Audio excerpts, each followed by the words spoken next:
En aquel tiempo, hallándose Jesús en medio de una multitud, un hombre le dijo: Maestro, dile a mi hermano que comparta conmigo la herencia. Pero Jesús le contestó: Amigo, ¿quién me ha puesto como juez en la distribución de herencia? Y dirigiéndose a la multitud dijo: Eviten toda clase de avaricia, porque la vida del hombre no depende de la abundancia de los bienes que posee. Después les propuso esta parábola. Un hombre rico obtuvo una gran cosecha y se puso a pensar: ¿qué haré? Porque no tengo ya en dónde almacenar la cosecha. Ya sé lo que voy a hacer. Derribaré mis graneros y construiré otros más grandes para guardar allí mi cosecha y todo lo que tengo. Entonces podré decirme: ya tienes bienes acumulados para muchos años. Descansa, come, bebe y date a la buena vida. Pero Dios le dijo: insensato, esta misma noche vas a morir. ¿Para quién serán todos tus bienes? Lo mismo le pasa al que amontona riquezas para sí mismo y no se hace rico de lo que vale ante Dios. Palabra del Señor.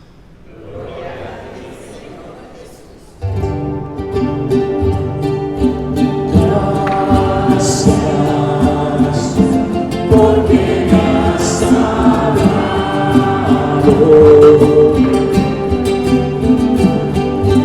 Gracias, mi Señor, porque me has salvado.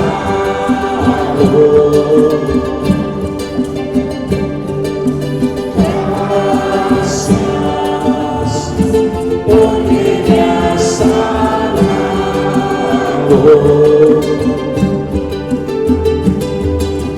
Gracias, mi Señor, porque me has salvado.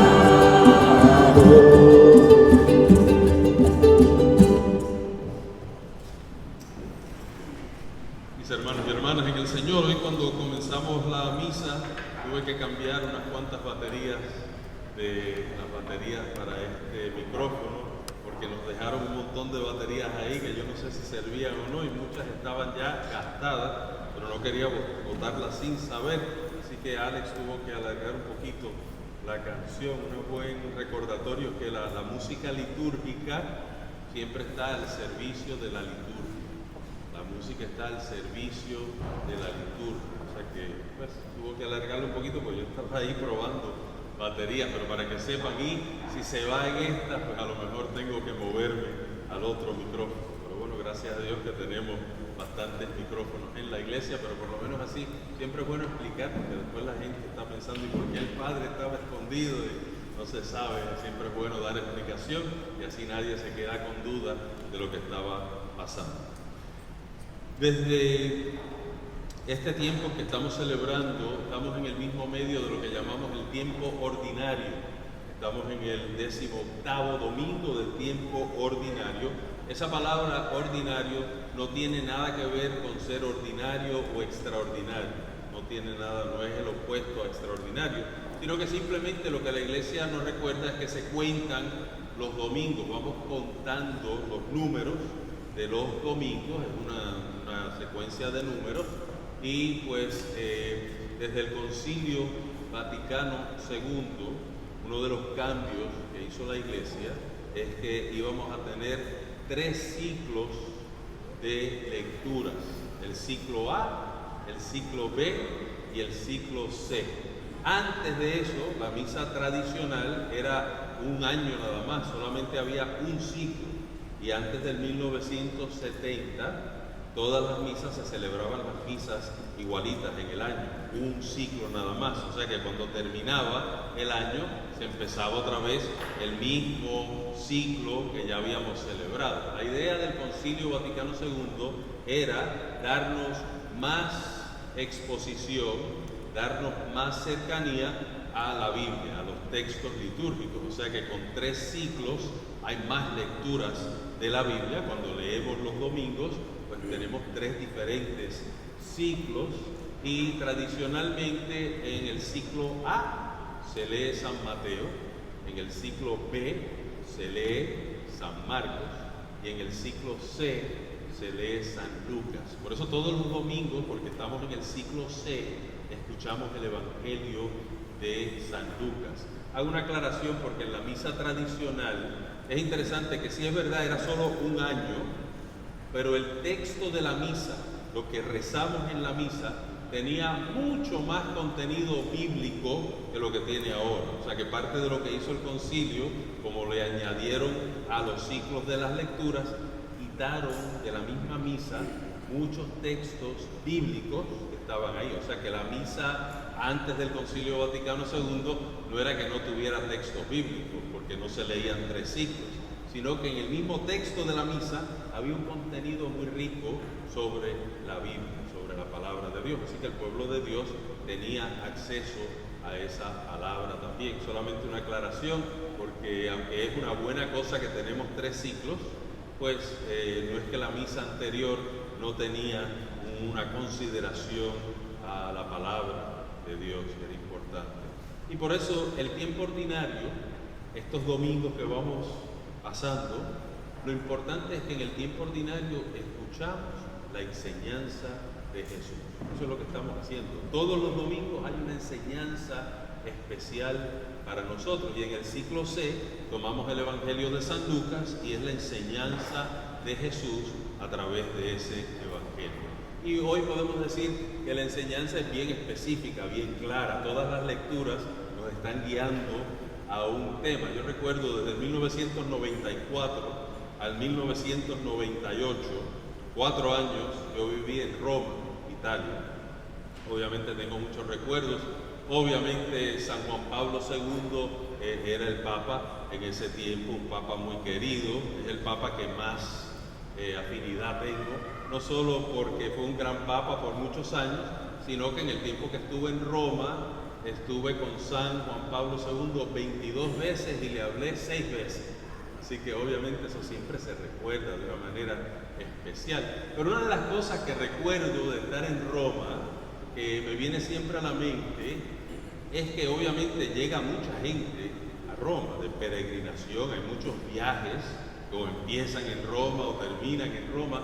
Y si alguna vez han hecho una peregrinación, un viaje turístico, van con una compañía que lleva esos viajes a Europa, son unos viajes fuertes. Ahí lo levantan a uno temprano, hay que coger el autobús, tienen que montarse. Si es el último entrando en el autobús, todo el mundo lo mira mal, porque está tarde. Hay muchas peleas, a veces la gente pelea en esos grupos, aunque sean peregrinaciones, la gente tiene sus peleitas, sus discusiones, es terrible a veces, ¿no?, lo que se puede vivir en una de esas peregrinaciones.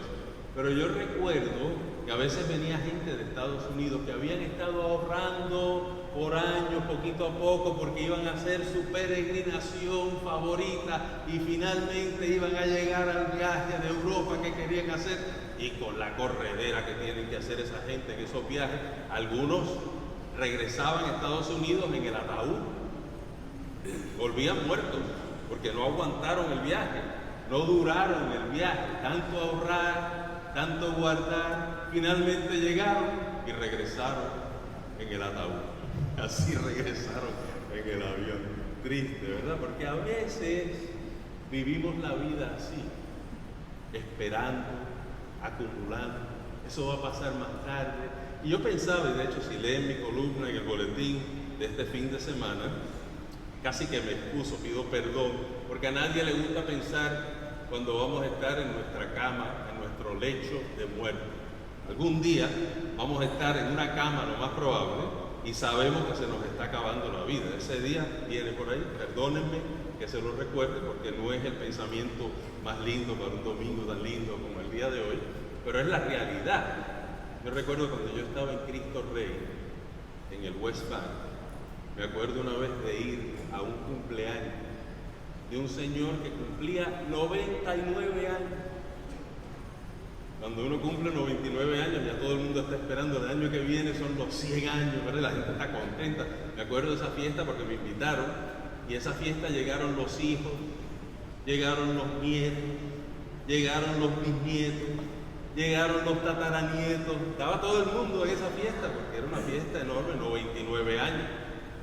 Y ese señor, me acuerdo que esa noche bailó, a los 99 años todavía podía bailar, bailó, pidió una cervecita, quería una cervecita para tomársela esa noche, se tomó su cervecita y al final de la fiesta se despidió de sus hijos, de sus nietos, de sus bisnietos, de sus tataranietos, todo el mundo lo despidieron. Y me acuerdo cuando llegué a la oficina el próximo día, la secretaria, Cristo Rey todavía está ahí, Niva, me dice: padre, el señor ese se murió anoche, se murió en su sueño. ¿Y saben lo que yo dije? Bendito sea Dios, así me quiero ir yo también. Yo me quiero ir así, qué manera más linda de irse, si lo hizo todo y se fue. Pero desgraciadamente, la mayoría de nosotros no nos vamos a morir así, nos vamos a morir de otra manera. Y la pregunta es, cuando estemos en nuestro lecho de muerte, ¿qué vamos a estar pensando? Ojalá que no estemos pensando como que, ay, lo que yo quería hacer lo debía haber hecho hace 10 años, pero nunca lo hice, nunca me arriesgué. A la persona que tengo al lado ahora, uy, la debía haber amado más, porque pobrecita o pobrecito, como sufrió conmigo. Pero eso lo debió haber hecho hace 20 años. La inspiración que Dios me había dado, que lo pensé, me dio miedo, porque ay, yo no podía, no tenía la capacidad, no tenía el conocimiento, y me aguanté, y ahora estoy aquí, y eso lo debía haber hecho hace 10 años. Y esa es la pregunta. Si podemos ver, vislumbrar ese momento, ¿qué es lo que de verdad me va a importar? Cuando yo esté en ese lecho de muerte, ¿qué es lo que hubiera querido hacer que nunca hice? Y la pregunta es, ¿por qué no lo estoy haciendo ahora? ¿Por qué estoy esperando? Los que están viendo la serie televisiva de la vida de Jesús, Los Escogidos, se llama The Chosen en inglés.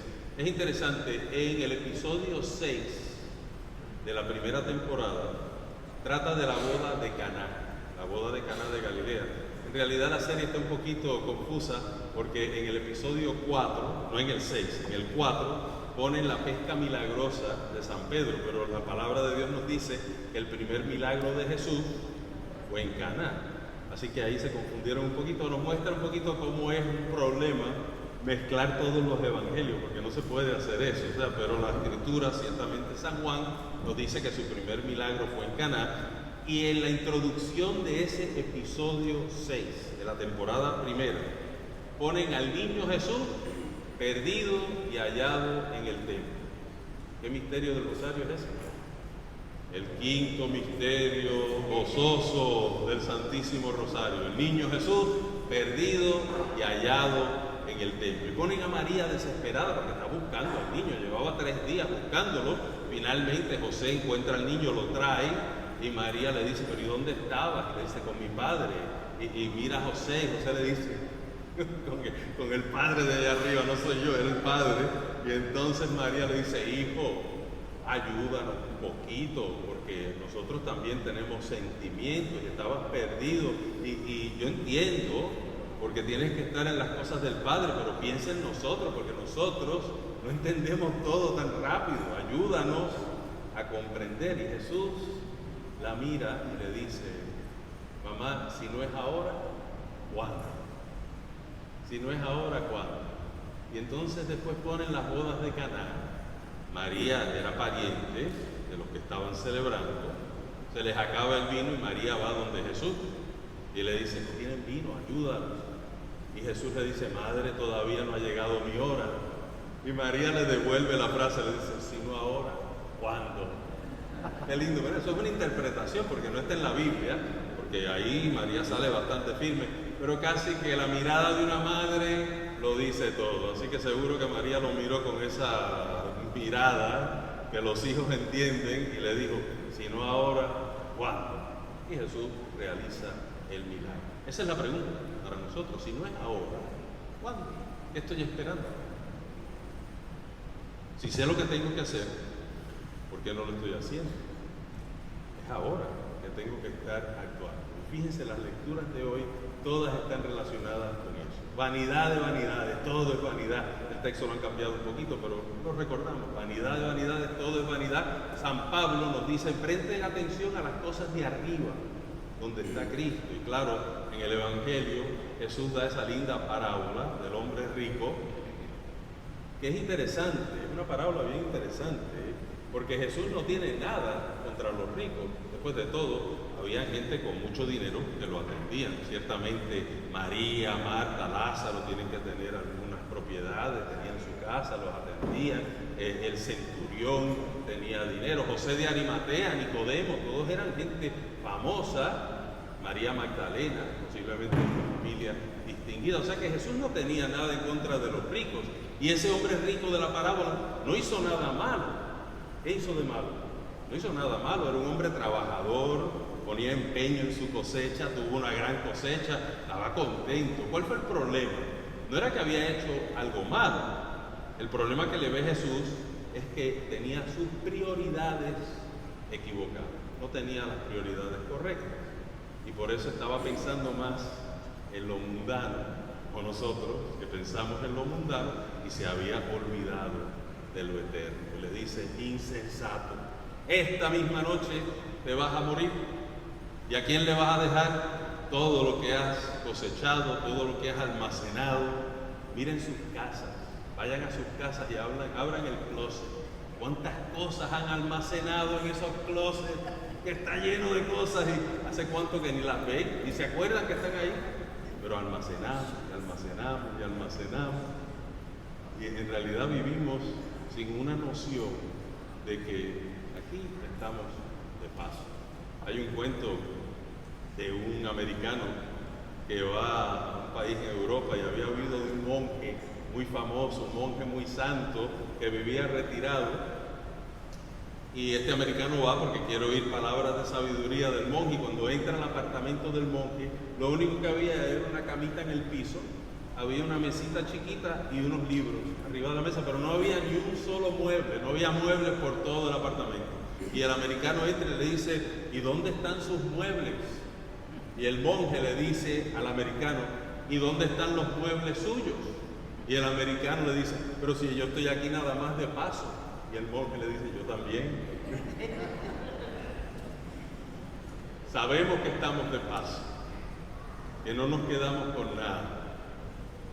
Y ese es el mensaje de hoy, que tenemos que mirar. Y yo lo que les aconsejo es que esta noche, antes de irse a dormir, vislúmbrense en su cama, donde ya le dijeron, le quedan 4 semanas de vida. ¿Y qué estarían pensando en ese momento? ¿Qué quisieran haber hecho que no han hecho? ¿Dónde va a estar su corazón en ese momento? Y la pregunta es, si no lo han hecho, si no es ahora, ¿cuándo? Amén.